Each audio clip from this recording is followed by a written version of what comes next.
Today we are going to see about Python lambda function, and I will make a promise you will be able to crack this question if this question is asked in your interview. So let's move on to this question. Okay, before understanding Python lambda function, let's understand a simple function. Okay, what is a simple function in Python? So you can see a simple function in Python. We normally write it with def, okay, and we have to return, and we can have multiple lines of statements here. Okay, multiple lines of statement, and we have passed in the argument a here, and we return it here. So once the statement gets executed, what really happens, the function object gets saved in a variable called func1, and using that variable you can call that function anytime you want. Okay, within that throughout your script, anytime you want, you can call that function. Here I am just calling it with the argument 200, which will return 201. Okay, this is about simple functions. Now let's understand with the what is a lambda function. Okay, so lambda function is nothing, a function without any name. We can call it also it as a anonymous function. Okay, and the other thing is with a lambda function, the rule with lambda function is it can have only a single line of code, single line, only a expression. It can't have multiple lines of statements as we have for a simple function.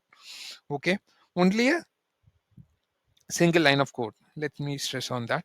And other thing you cannot have in a lambda function is return or any boilerplate code like def for return you cannot have in a lambda function.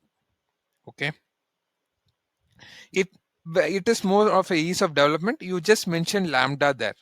Lambda alone is enough to mention that it is a anonymous function. Okay, and the other thing is it lambda's purpose is it is one time function. It is just one time you use it and you don't need it afterwards, and allow that function to die. Okay, it is more like a bye bye function. You just use it and say bye bye to that function. So once that lambda function gets executed, you don't get a function object gets saved in a variable. You don't have a reference like we have a func1 here. We don't have any reference which can be used throughout the function. Okay, so now let's try to create a simple lambda function with what we try to define. Okay, so if I want to transform this function into a lambda function, what I need to do, first thing is I have to write it as lambda. Okay, and the argument here I want the argument to be a, and what I'm interested, the expression, so I will just say a plus 1.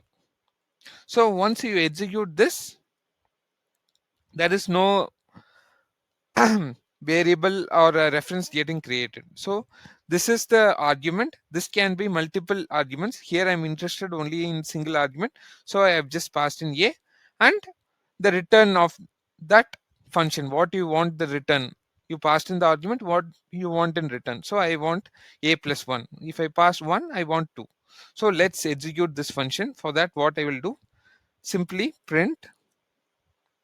Okay, and I will execute this function. This is a one time function, so I don't want to create a reference and do everything. So we can easily save memory, right? So I will just pass on 100 here. Okay, now let me execute this. Okay, we'll see what happens. So you can see here it is 101. Okay, likewise we can easily create for multiple arguments, right? If you just put it like this, a comma b, you can create whatever you want. I just create two the arguments. You can have in 3 4 whatever you want. So you pass in a plus b and you pass in two arguments, and I will comment this line. Okay, then let me execute. It will be 300 now, as you see. Hope this is clear. For just clearing the interview, just have these four things in your mind and you will be able to clear the interview. Thank you. Have a nice day.